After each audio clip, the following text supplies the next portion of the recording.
Alors, on a parlé de l'alignement des modèles, on a parlé des enjeux démocratiques des IA génératives, et on a eu énormément de discussions sur les enjeux liés aux biais et à leur correction. Cet après-midi, nous allons pouvoir aussi élargir la discussion en abordant tout d'abord les sujets liés aux questions environnementales et également les questions pédagogiques qui sont sous-jacentes à Comparia et aux IA génératives. Donc j'accueille tout de suite Samuel Rincé, qui est cofondateur et président de GenAI Impact et qui a créé une association. C'est une association qui a créé EcoloGits. On m'a dit qu'on pouvait le prononcer comme ceci, c'est beaucoup plus simple. Et GITS est l'outil que Comparia utilise pour estimer l'empreinte environnementale des modèles d'IA qui sont comparés. Donc j'imagine que Samuel va nous montrer la méthodologie qui est derrière EcoloGits. Et vous avez peut-être dû voir quand vous avez utilisé la plateforme, on voit bien que parfois, un modèle a un impact environnemental énorme et un autre, il est 100 fois moins grand. Donc pourquoi ces différences entre les modèles? Merci Samuel, bienvenue. Est-ce que vous m'entendez bien? Oui. Donc, bonjour à tous, et puis merci à toute l'équipe de Comparia pour l'invitation. Donc, un grand plaisir de pouvoir venir discuter devant vous aujourd'hui. Donc, très rapidement, on nous a présenté rapidement, je vais passer sur ces slides assez vite, mais donc on est GenAI Impact, donc une association française, toute créée en 2024, donc très récent, et on a deux missions. Une première, c'est la création de communs du numérique autour de l'évaluation d'impact environnemental de l'IA générative. Et en plus de ça, on a aussi la mission de la sensibilisation, c'est-à-dire qu'on essaie de parler à la fois au grand public, avec nos outils qui sont le plus accessibles, en tout cas on l'espère, et également aux entreprises qui se posent des questions naturellement sur les impacts de cette nouvelle technologie. Et donc je suis président de cette association. Et on va tout de suite débuter sur un tout petit état de l'art de l'impact de l'IA générative. Où est-ce qu'on en est aujourd'hui? Et en général, j'aime bien commencer en regardant un peu ce qui se passe dans la presse, donc ce qu'on peut lire à propos du sujet de l'impact de l'IA. Et donc en général, en fait, les articles qui retombent, on entend parler des GAFAM et de leurs émissions CO2 qui explosent à cause de l'IA. C'est le cas pour Google, Meta, Microsoft. On parle aussi de la facture d'électricité des data centers, qui a tendance à augmenter, et les prévisions sont parfois assez surprenantes. 17% de plus d'électricité consommée aux États-Unis pour les data centers, par exemple.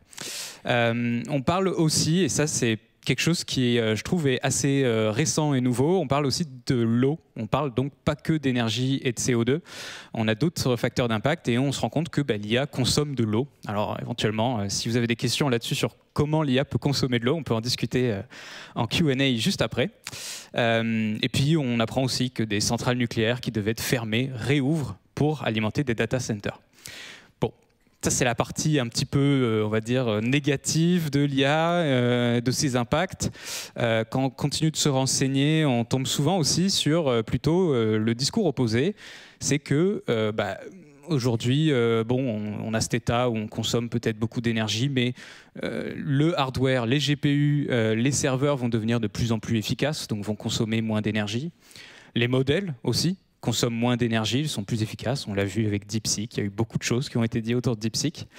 Donc finalement, la consommation d'énergie, en fait, elle va baisser, donc c'est pas très grave.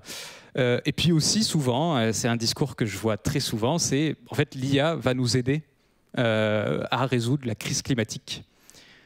Voilà. En général, on dit ça et on ne dit plus rien derrière. Donc en fait, ces plans-là de nous aider à utiliser plus d'énergie renouvelable, etc., en général, c'est assez mou. On ne voit pas grand-chose de concret. Mais bon, apparemment, l'IA va nous aider. Donc ça, c'est pour la partie un petit peu positive. En tout cas, ce qu'on peut vraiment observer aujourd'hui de manière factuelle, c'est que les investissements, ils sont massifs. En 2024, c'est plus de 100 milliards de dollars qui ont été déployés dans l'IA générative dans l'industrie. Récemment, on a eu une annonce aux États-Unis d'un plan de 500 milliards de dollars pour construire de nouveaux data centers pour, entre autres, OpenAI. Donc, les investissements continuent d'augmenter. Ces investissements qui donc servent à construire de nouvelles infrastructures et également à financer de nouveaux modèles. Et donc, par exemple, si on regarde un petit peu ce que fait Nvidia et ses ventes, en 2024, ils ont vendu plus de 500 millions de cartes graphiques H100. Les H100 sont les cartes les plus évoluées, enfin parmi les cartes les plus évoluées, dont par exemple plus de 300 000 ont été commandées par Meta. Voilà. Donc il y a une vraie demande pour pouvoir continuer d'explorer le sujet de l'IA générative. La création de ces nouvelles infrastructures, de ces nouveaux composants, bon bah spoiler, ça a un impact environnemental. Et puis bah, la création de nouveaux modèles aussi. On a parlé juste avant sur la consommation d'énergie. Donc ça c'est un facteur qui va être plutôt aggravant. Puis après, on a également l'aspect des usages. Aujourd'hui, bah, on se rend compte que je pense que dans votre vie personnelle, si vous êtes ici aujourd'hui, peut-être que vous utilisez déjà l'IA générative et peut-être que vous l'utilisez de plus en plus parce que vous trouvez ça pratique. Ou peut-être que vous êtes dans une entreprise qui a décidé d'installer Microsoft Copilot ou un équivalent pour pouvoir augmenter la productivité, etc. En tout cas, ce qu'on remarque, c'est qu'en ordre de grandeur, ben, en absolu, les usages continuent d'augmenter et les usages, on drive une consommation d'énergie qui augmente et on voit cette augmentation sur des graphes. Et quand on se renseigne, on peut faire cette conclusion, mais en général, on reste un petit peu sur notre faim parce qu'on se dit, OK, mais alors qu'est-ce que je fais? Est-ce que je peux comparer éventuellement les modèles sur les impacts, etc. Et là, ça devient tout de suite un peu plus compliqué en fait, d'avoir de l'information. Donc justement, je vais un petit peu vous montrer qu'est-ce qu'on peut lire sur les modèles en tant que tels et bien comprendre les différentes phases et les différents chiffres qu'on peut avoir. Et je vais commencer par regarder les modèles de Meta, et on va parler d'entraînement. S'il y a bien une chose qu'on constate à GenAI Impact, c'est que chaque nouvelle génération de modèles qui a été délivrée par Meta, et c'est des modèles open source, enfin ouverts, open weight, donc on est capable d'avoir un peu plus d'informations que pour d'autres. Chaque nouvelle génération a consommé plus d'énergie et a émis plus de carbone, y compris à taille équivalente. Les 4 premiers points sur cette slide, c'est des modèles qui font en fait la même taille, donc c'est la même puissance de calcul nécessaire. Et à chaque fois qu'on a entraîné une nouvelle version, on a consommé plus qu'avant et on a émis plus de carbone. Ça, c'est un fait. Et puis également, on a une course à l'entraînement de modèles de plus en plus gros. Alors, souvent, là, on a récemment entendu l'inverse avec DeepSeek, c'est que des petits modèles très efficaces peuvent dépasser des très gros modèles et être plus performants. Bon, bah, encore une fois, spoiler alert, un petit modèle, là j'entends parler par exemple de tout ce qui est GPT-4o mini par exemple, tout ce qui est les versions distillées de DeepSeek R1 par exemple. Ces modèles, ils n'existent pas sans avoir entraîné un très gros modèle avant. C'est un processus d'entraînement, on fait un très gros modèle et on peut en dériver des plus petits modèles. Donc en fait, ça reste pertinent de regarder les impacts des gros modèles et on se constate que ça continue d'augmenter. Et je vous ai mis des petits équivalents sur les étiquettes si vous voulez savoir ce que ça représente à chaque fois, les différentes tonnes de CO2 qui sont écrits sur les slides. Donc c'est une comptabilisation de la quantité équivalente de carbone émis dans l'atmosphère, pour préciser. Ça, c'est pour l'entraînement. Et en fait, en 2023, et c'est un peu la jeunesse de GenAI Impact, on s'est posé la question lors de l'écriture d'un livre blanc qu'on a fait à Data for Good, une autre association française. On s'est posé la question de la différence entre l'entraînement, donc quand on crée le modèle d'IA, et l'inférence. L'inférence, c'est quand on utilise le modèle. Donc quand vous allez sur chatgpt.com et que vous posez une question, vous faites de l'inférence. Et en posant le calcul, en faisant des simples règles sur base du nombre d'utilisateurs et de la consommation des modèles de manière unitaire, eh ben on se rend compte que la phase d'utilisation des modèles, elle peut complètement dépasser la phase d'entraînement sur des périodes de temps similaires. Là, on compare à 1 mois. Il faut 1 mois pour entraîner le premier modèle GPT-3 par OpenAI, à peu près. Et on compare ça avec 1 mois d'utilisation de ChatGPT en janvier 2023. Donc les chiffres commencent à dater, ils sont un petit peu vieux. Ce qui est important, c'est le ratio. C'est qu'on fait x18 entre les deux. Et on parle que d'1 mois d'utilisation. Après, on peut multiplier sur toute l'année. Et donc ça, c'est une chose intéressante et qu'on ne voyait pas beaucoup en fait avec les précédentes générations d'IA. On ne voyait pas d'utilisation aussi massive et qui drivait un impact aussi grand et aussi supérieur à l'entraînement. Ça, c'est une nouveauté. Et ça ne va pas forcément en s'arrangeant. Les modèles d'OpenAI O1, O3, peu importe la variation, ou DeepSeek R1, donc les modèles de raisonnement, dits de raisonnement, donc les modèles sont capables de raisonner. Je mets des petits guillemets là-dessus, mais voilà. Ça a tendance à amplifier en fait ce phénomène, parce que les modèles en fait génèrent plus de tokens, plus de mots, et donc on finit par consommer plus d'énergie puisqu'il y a plus de calculs effectués au moment de l'utilisation. J'ai parlé d'énergie et j'ai parlé de carbone, j'ai évoqué l'eau. Eh bien, voici le chiffre à peu près estimé de la consommation d'eau d'un modèle. Cette consommation d'eau, elle prend en compte la génération d'électricité, elle prend en compte l'eau qu'on utilise dans les data centers potentiellement pour du refroidissement. Elle prend en compte également de l'eau lorsque l'on crée le matériel, donc les fameuses cartes graphiques, etc. Et il y a une question qu'on me pose souvent, c'est est-ce que tous ces chiffres-là qu'on a vus, est-ce qu'on peut en avoir confiance en eux? Alors, il y a toujours des détails méthodologiques, ça reste difficile d'évaluer des impacts. Et concrètement, aujourd'hui, on peut avoir confiance, mais il faut savoir les limites potentiellement de ces chiffres.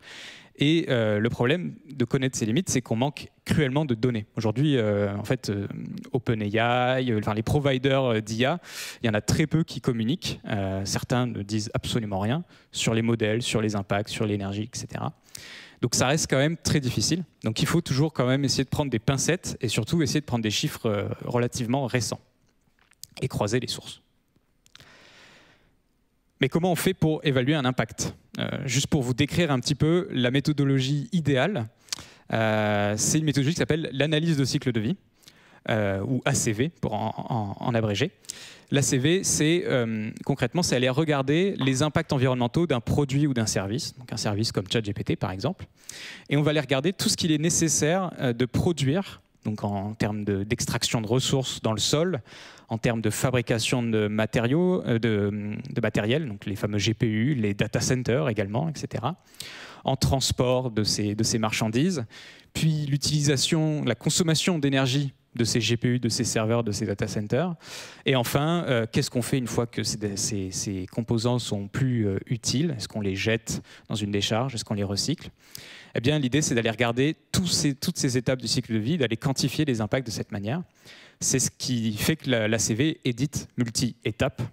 Et l'autre aspect important, c'est qu'elle est multi-critères. Et là, c'est important, c'est de dire qu'il n'y a pas que le CO2 ou l'énergie dans la vie. Il y a aussi l'eau, j'en ai parlé. Il y a aussi la consommation de ressources minérales, métalliques. Il y a d'autres types de pollution qu'on peut prendre en compte. Et l'idée derrière, c'est de dire, en fait, c'est très facile d'optimiser le CO2. C'est facile de réduire le CO2. Je consomme moins d'énergie, je réduis le CO2. J'utilise de l'énergie renouvelable, je fais moins de CO2. Mais potentiellement, quand je fais cette réduction d'impact en CO2, peut-être que j'ai une augmentation d'impact sur une autre variable. Et donc, si je ne contrôle pas tout le champ des indicateurs environnementaux, je fais peut-être une bêtise en fait, en réduisant le CO2. Donc c'est ça, c'est une méthodologie qui est standard et qui est très utilisée dans toutes les industries, pas seulement en IA. Seulement, ça reste quand même compliqué en pratique de la mettre en place. En fait, ça prend beaucoup de temps de faire une ACV pour un service comme ChatGPT. Ça demande des compétences techniques que toutes les entreprises n'ont pas forcément. Et donc, forcément, à la fin, ça coûte de l'argent. Et donc, des ACV de modèles d'IA, aujourd'hui, en fait, il n'y a que en recherche qu'on en trouve un tout petit peu, mais personne n'en fait. Alors, c'est à la fois par manque de motivation, mais aussi pour ces problèmes-là de manque de temps et d'argent. C'est pour ça qu'à GenAI Impact, on a créé une solution qui s'appelle Ecologit, ou Ecologit, vous pouvez dire les deux, je ne me fâcherai pas. Ecologit, je vais dire les deux comme ça, je vais varier. C'est une solution qui permet d'estimer les impacts environnementaux donc de l'IA générative à l'inférence, donc quand on utilise les modèles, c'est important, et en particulier les LLM, donc les modèles de langage, qui est basé sur l'analyse de cycle de vie. Donc ce n'est pas une ACV, mais c'est basé sur les principes de l'ACV. Qui aujourd'hui supporte plusieurs providers. Donc on a OpenAI, on a Mistral, Anthropic, Google, et je ne les liste pas tous. on a une approche ouverte, open source et transparente, c'est-à-dire que vous pouvez voir comment on fait le calcul, vous pouvez le modifier, vous pouvez le réutiliser, vous pouvez l'utiliser commercialement, c'est très libre. Et puis, on essaie de rendre ça le plus simple possible, parce que tout le monde n'est pas expert en impact environnemental. Et en fait, Ecologit, c'est 3 outils en une solution. Peut-être que certains nous connaissent dans la salle pour le calculateur, donc Ecologit Calculator, où on peut très facilement choisir un provider comme OpenAI, un modèle et un scénario de prompt, donc écris-moi un mail, etc. Et on aura les impacts. Il y a une capture d'écran un peu plus grande qui vient juste après. Ça, c'est un outil assez grand public.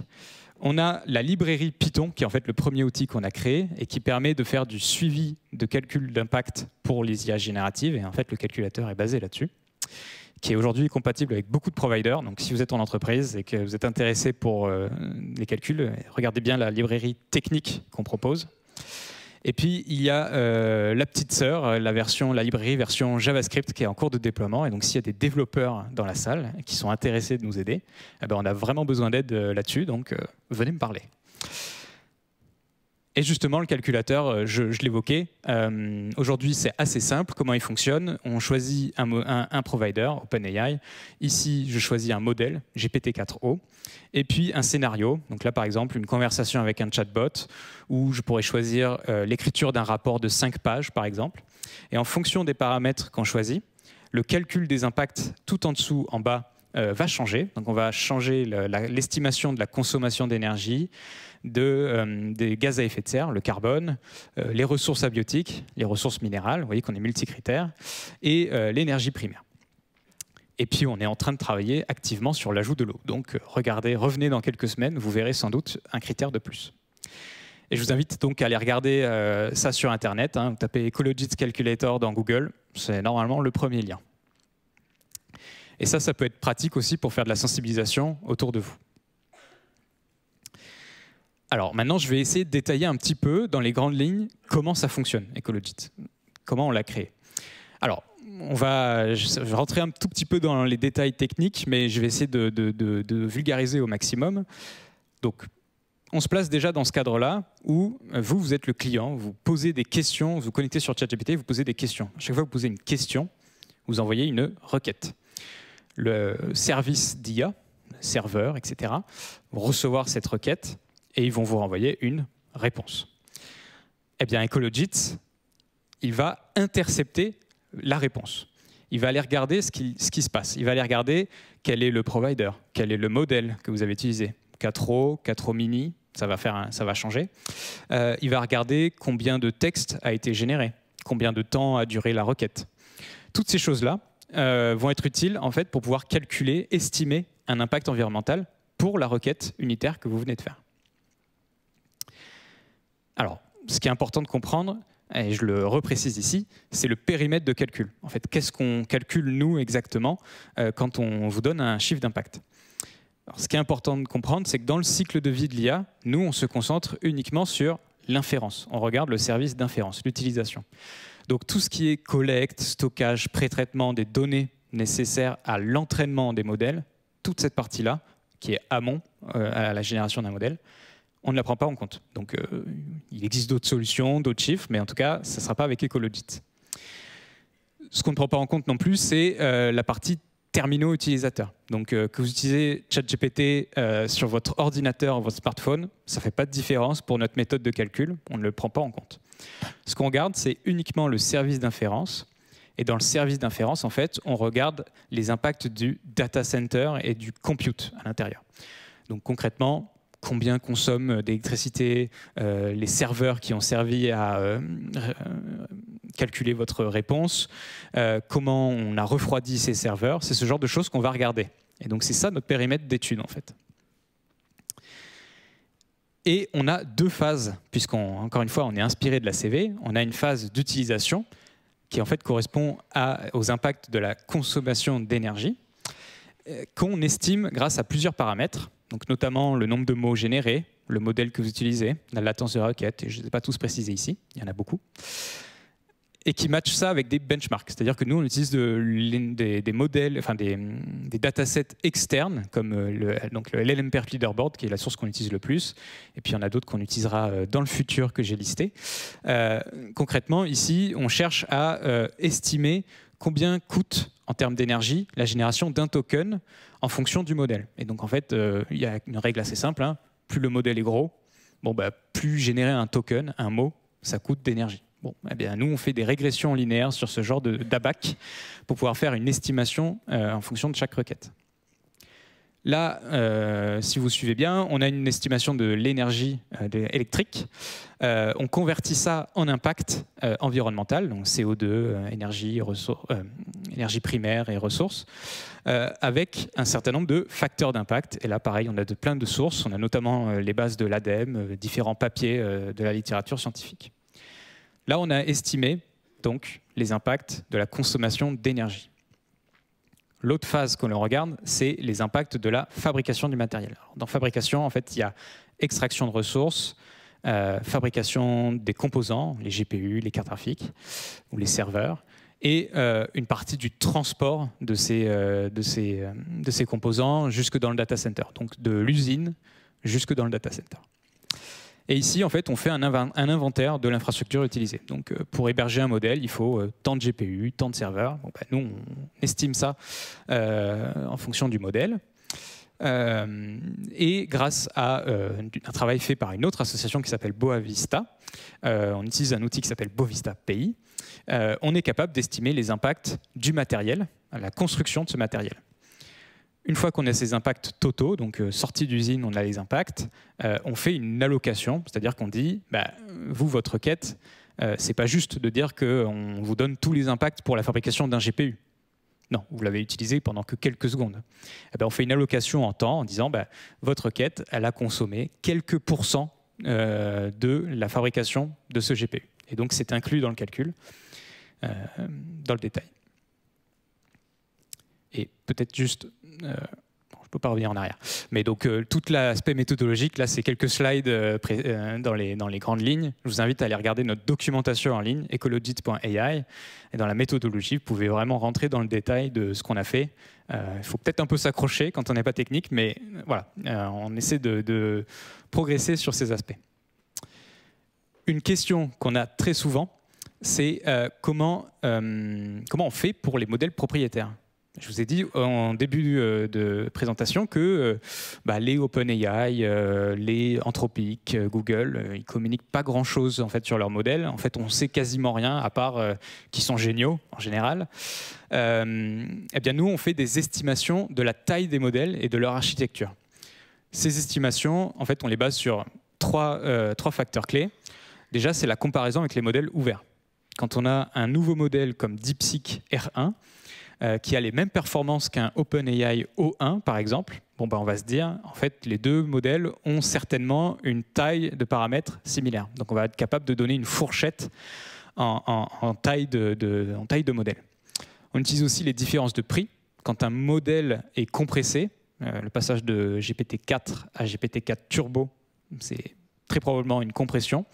Eh ben, on utilise la différence de prix pour estimer de combien le modèle a été compressé. Et enfin, il y a les fuites d'informations. Quand on voit passer quelque chose, on le prend en compte et ça fait partie de nos raisonnements. Est-ce que c'est cohérent ou pas avec nos autres hypothèses? Si oui, ça fait partie de la méthodologie pour estimer la taille des modèles.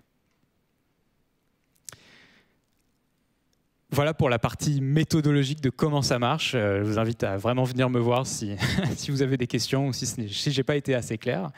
Et maintenant, je vais zoomer sur quelques exemples d'utilisation d'Ecologit et peut-être que ça va vous inspirer sur les prochaines utilisations que vous pouvez faire vous personnellement.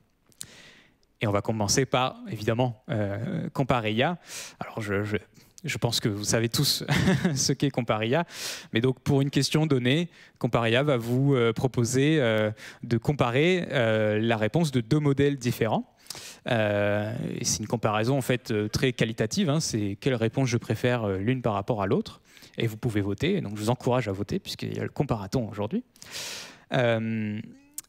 Et si vous regardez à la fin, une fois que vous avez voté, vous avez tout un ensemble de métriques sur la consommation d'énergie et les équivalents d'impact de cette requête pour chacun de ces modèles. Et pouvez vous rendre compte de la différence potentiellement. Là, on a Meta Llama 8 milliards de paramètres, et puis à côté, on a le Mistral 8X22B, qui est un modèle beaucoup plus gros. Et on voit qu'il y a une différence en termes d'énergie et également en équivalent d'impact. Je prends le premier, on est presque à 2 grammes CO2 émis pour la requête, et puis l'autre, on est à 7 grammes. Donc il y a un modèle qui consomme, qui émet plus de CO2 que l'autre. Cette estimation, aujourd'hui, elle est faite avec Ecologit. Donc on est très ravis d'avoir Comparia comme utilisateur. Et puis les équivalents que vous voyez à côté sur les ampoules LED, si je ne me trompe pas, ils sont générés avec Impact CO2, qui est un outil qu'on utilise également dans notre calculateur. Donc ça permet en fait de se donner une idée plus claire. Parler en tonnes de CO2, c'est parfois un peu abstrait. Et bien là, on peut comparer avec des usages de la vie de tous les jours pour bien se représenter la consommation et les émissions associées. Un autre exemple, qui cette fois est peut-être un peu plus parlera à ceux qui sont en entreprise aujourd'hui, c'est pour certains, c'est la mise en place de services de chat généralisés sur tous les documents d'une entreprise, par exemple pouvoir faire de la recherche documentaire, ce type de choses. C'est le use case vraiment que je vois à peu près partout fleurir. Et donc le concept, c'est que vous êtes employé dans l'entreprise et vous avez une interface sur laquelle vous pouvez chatter, comme sur ChatGPT. Sauf que potentiellement, il y a différents modèles qui sont utilisés, qui pourraient venir d'OpenAI, de Mistral, peu importe. Et puis aussi, vous avez peut-être des documents d'entreprise qui sont aussi dans l'interface, ce qui permet d'avoir des réponses plus personnalisées à votre cas d'usage. Bon, et bien là, en fait, ici, Ecologit peut vous aider à faire de l'estimation d'impact, puisqu'Ecologit, il va pouvoir se placer, encore une fois, entre l'échange requête-réponse avec les providers externes, OpenAI, Mistral et tous les autres. Et donc, si vous mettez Ecologit ici, vous pouvez carrément faire du monitoring d'impact. C'est-à-dire que dans le temps, vous pouvez regarder l'utilisation de votre service et vous pouvez la comparer à un suivi des impacts en CO2 et à différentes métriques, et éventuellement aussi comparer les impacts des modèles de manière générale. Est-ce que des modèles ont tendance à plus consommer que d'autres par rapport aux réponses qu'ils font ou par rapport à leur taille, etc. Et donc aujourd'hui, ça c'est des use cases qu'on commence à voir émerger avec certaines entreprises qui nous contactent. Et donc si c'est le cas, n'hésitez pas à venir nous voir. On peut vous donner quelques pistes pour commencer. Et puis surtout, on est très heureux de pouvoir améliorer l'outil pour que ça s'intègre plus facilement dans vos opérations. Quelques prochaines étapes. Nous aujourd'hui, donc on est un focus sur les LLM, les modèles de langage, mais on va essayer d'ajouter de nouveaux cas d'usage. Donc le cas d'usage précédent avec le RAG, donc le Retrieval Augmented Generation, qu'on va essayer d'ajouter. On a la génération d'images, on a les nouveaux indicateurs. J'ai parlé de l'eau tout à l'heure. Voilà, on a plein de sujets en cours. On est tous bénévoles dans l'association, donc si jamais il manque une fonctionnalité à Ecologit, venez essayer de contribuer, tout est open source et on est ravis d'avoir des contributions externes ou de voir de nouveaux membres nous rejoindre. Et justement, c'est le message, c'est essayer de participer au développement soit de l'association en nous rejoignant, on ne recrute pas forcément que des personnes techniques.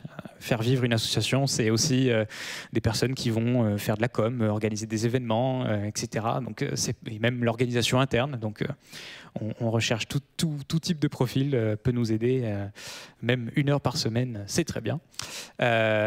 Évidemment, des contributions techniques. Et enfin, le plus important peut-être aujourd'hui pour nous, c'est des contributions financières.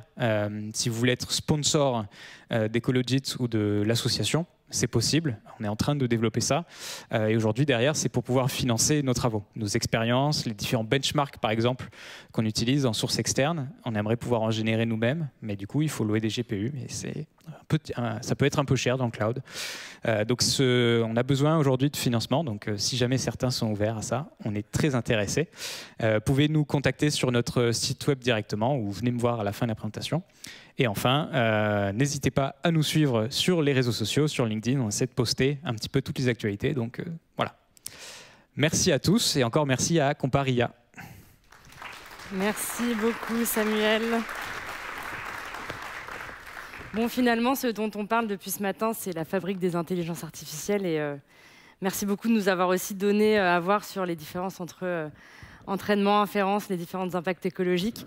Me permets de vous partager une ressource qui est hyper intéressante. Bon, elle est en anglais, mais elle montre, ça s'appelle Cartography of Generative AI.net, et ça montre vraiment tout le cycle de vie de la fabrication de l'intelligence artificielle, depuis l'extraction des matériaux à son utilisation. Et c'est vrai que dans cette journée, on ne parle pas beaucoup des enjeux sociaux, mais certaines et certains d'entre vous en ont parlé. Il y a des personnes qui fabriquent les données d'entraînement, et on a aussi des enjeux d'éthique à surveiller sur ces sujets. Je me permets de faire une toute petite page de pub également pour le ministère de la Culture, puisque nous sommes le premier ministère à avoir été labellisé numérique responsable. Donc c'est aussi de notre responsabilité de prendre en compte les enjeux environnementaux du numérique dans tout ce qu'on produit et qu'on construit. Maintenant que la pub est passée, je passe la parole à la salle pour des questions. Allez-y. Bonjour, merci pour la présentation. Lou Sellard, je travaille à Data Activist, qui est une coopérative, et aussi au Media Lab de Sciences Po, où je travaille notamment sur les questions de l'impact environnemental de l'IA. J'avais une question sur, vous dites qu'un des freins à votre travail, c'est les données. Comment vous envisagez d'aller chercher d'autres données? Avec qui? Est-ce que vous envisagez des sortes de coalitions d'acteurs ou négocier des accès avec des industriels? Voilà, comment vous y prenez là-dessus? Et j'avais une deuxième question qui était, il y a TV, ça se fait sur plein d'autres objets, plein d'autres produits. Est-ce que l'IA pose un problème particulier par rapport à d'autres produits, je sais pas, une machine à laver, j'en sais rien, n'importe quoi, mais est-ce que c'est particulier, ou est-ce que finalement c'est le même problème et le nerf de la guerre, c'est l'accès aux données, quoi? Merci pour les deux questions, je vais répondre. Alors, sur l'accès aux données, aujourd'hui, si un partenaire souhaite entrer en contact avec nous pour nous aider, il y a aucun problème pour ça, et on serait très heureux pour ça. La seule contrainte qu'on a, nous, c'est de continuer de faire de l'open source. Donc, si les données ont une licence qui ne nous permet pas de les partager avec tous, on ne pourra pas les utiliser. Et c'est le cas, par exemple, sur certains facteurs d'impact. Ces métriques qui permettent de transformer des quantités physiques, de l'énergie, des quantités de matériaux en impacts environnementaux, carbone, eau, etc. Il y a des bases de données fermées qui existent. Je pense à EcoInvent, il y en a d'autres. Ces bases de données, aujourd'hui, on ne peut pas les utiliser parce qu'elles demandent une licence payante. Et puis, même si on a la licence, on ne peut pas repartager les données. Donc, l'aspect ouvert, open science, open data, open source, c'est primordial pour nous. Donc, c'est que dans ce cadre-là qu'on peut éventuellement collaborer sur des données. Et après, sur des stratégies de trouver de nouvelles données, on est plutôt sur une stratégie d'en générer, nous. Donc, sur l'aspect des benchmarks, notamment, c'est ça qu'on essaie de faire le plus possible. Enfin, on travaille vers ça. Et après, sur l'ACV, l'ACV, c'est un processus, comme vous l'avez dit, qui est standard, qui existe dans tous les domaines de l'industrie. C'est absolument pas spécifique à un domaine particulier. Et en IA, non, je ne vois pas de problème à appliquer l'ACV en IA. Il faut juste la motivation de le faire, le financement. Mais c'est assez clair, les étapes d'une IA. On va aller collecter, traiter de la donnée. Quand cette donnée est prête, on va faire du pré-entraînement pour les modèles fondation. Puis on va avoir une phase de post-training sur les modèles pour les adapter à ce que l'on souhaite avoir comme réponse, par exemple, pour les LLM. Puis on va avoir la phase de run, quand on va mettre les modèles en production sur un service, comme ChatGPT. Enfin, le scope, quand même, est assez contrôlable, et c'est pas plus difficile de faire une ACV d'une IA, a priori, à part pour le manque de données, que pour l'ACV d'un bâtiment, par exemple. Donc c'est pas plus compliqué. Pas plus compliqué, juste un manque de volonté de certains acteurs. Le message est passé. Allez, une deuxième question.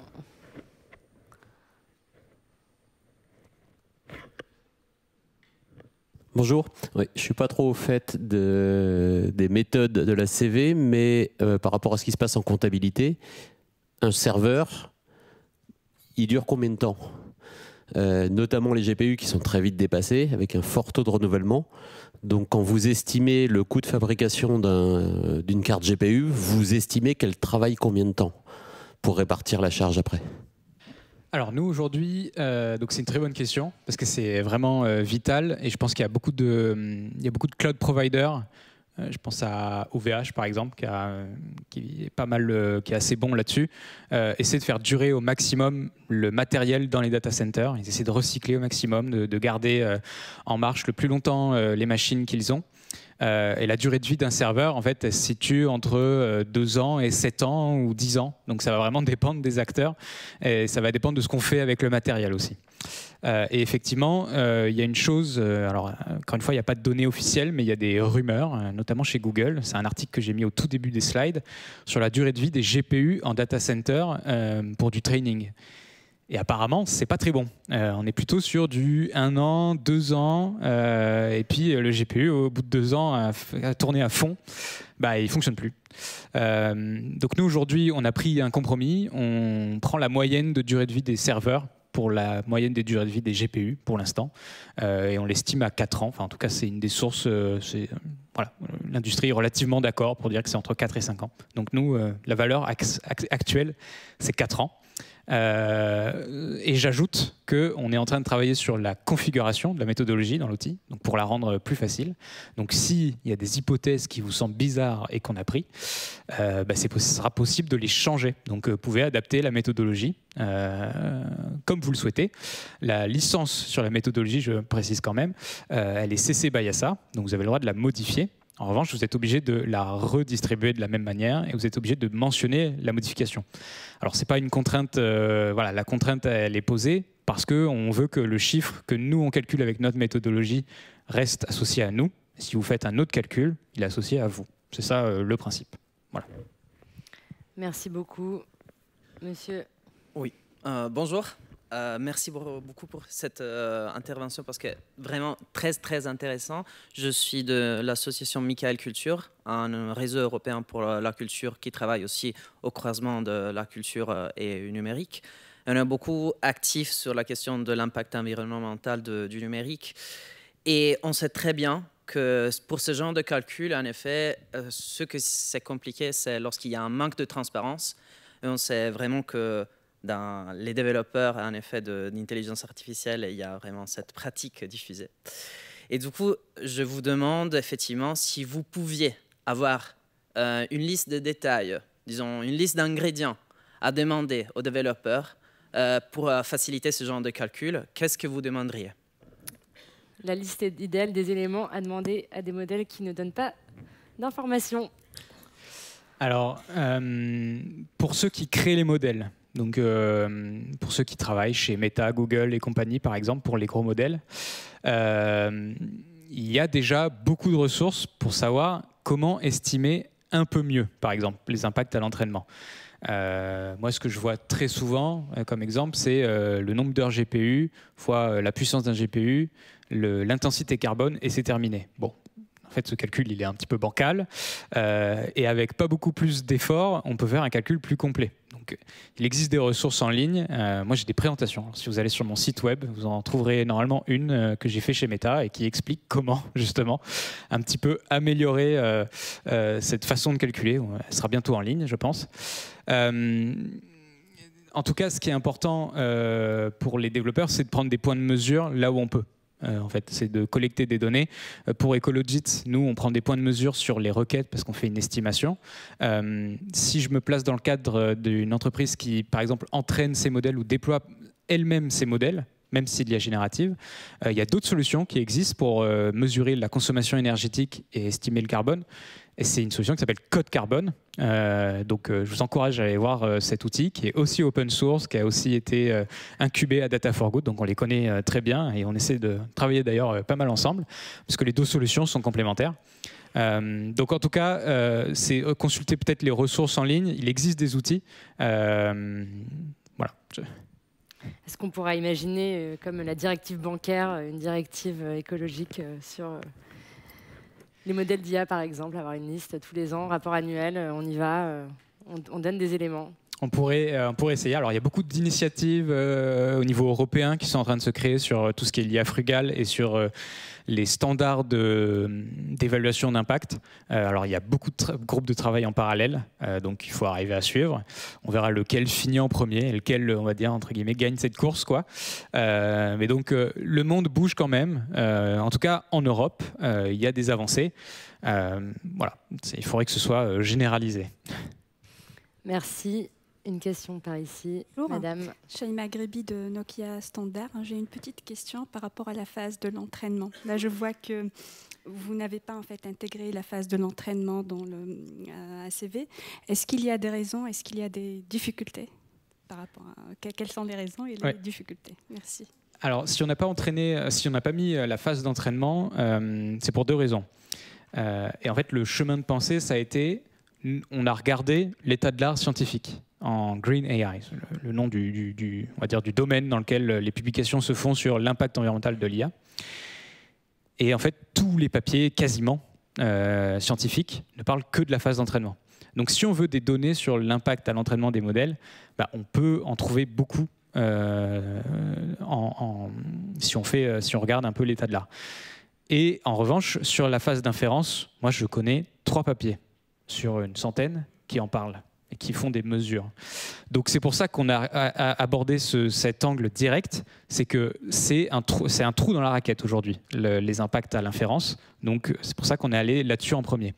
Et ce qu'il a fini de nous convaincre d'aller là-dessus en premier pour l'IA générative, je précise, c'est quand on a fait notre calcul pour ChatGPT. On s'est rendu compte que quand on est à des millions d'utilisateurs sur des modèles d'IA génératifs qui sont plus gros que les modèles d'IA traditionnels, en fait, la facture électricité, elle va vite, la facture hardware, elle va vite aussi, et les impacts aussi. Donc c'est pour ça qu'on a cet axe précis sur l'inférence. Merci. Alors, une dernière question par ici. Oui, bonjour. Je crois que si je vous ai bien compris, l'impact écologique en fait, de l'usage de l'IA est 18 fois supérieur aujourd'hui à l'impact de l'entraînement.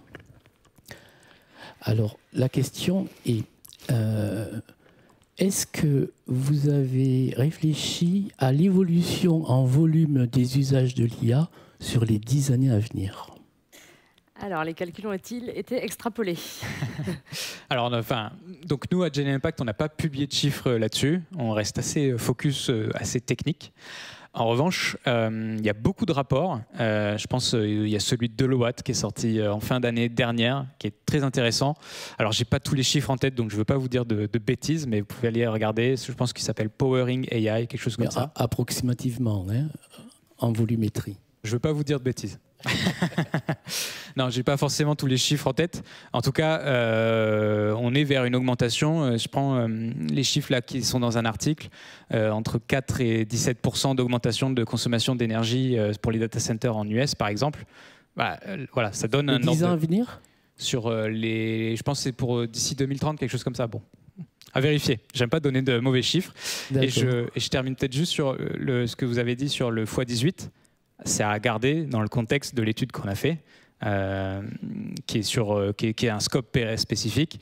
Ce n'est pas forcément le cas sur chaque modèle. Et puis surtout, plus un modèle reste longtemps en production, plus ce facteur multiplicatif, il augmente. C'est juste pour se donner une idée, comparativement, entraîner un modèle, c'est quoi, et l'utiliser, c'est quoi, d'un point de vue spécifique. Merci. Et juste une petite remarque par rapport à cette question. Tous les grands créateurs de data centers d'IA ont prévu sont en train d'acheter des centrales nucléaires. Si on compare la consommation électrique aujourd'hui des data centers d'IA par rapport à la puissance d'une centrale nucléaire, on a 50 fois. 50 fois, c'est-à-dire il prévoit d'augmenter la quantité d'énergie absorbée par 50. En fait, l'idée, c'est qu'on peut construire on va vers ça, construire des data centers qui consomment 1 gigawatt, oui. D'accord. En puissance. C'est ce que, en fait, ça reste un data center, hein, c'est une grande usine. Ouais. Il suffit d'étendre le parc, je fais un plus grand data center, je vais mettre plus de serveurs, je vais consommer plus. Alors il y a des enjeux sur le refroidissement qui deviennent importants. Comment je refroidis des composants qui consomment de plus en plus d'énergie? Ça c'est un vrai enjeu, mais on peut être sûr que les grands s'occupent de ce problème-là avec une grande attention. Merci beaucoup Samuel.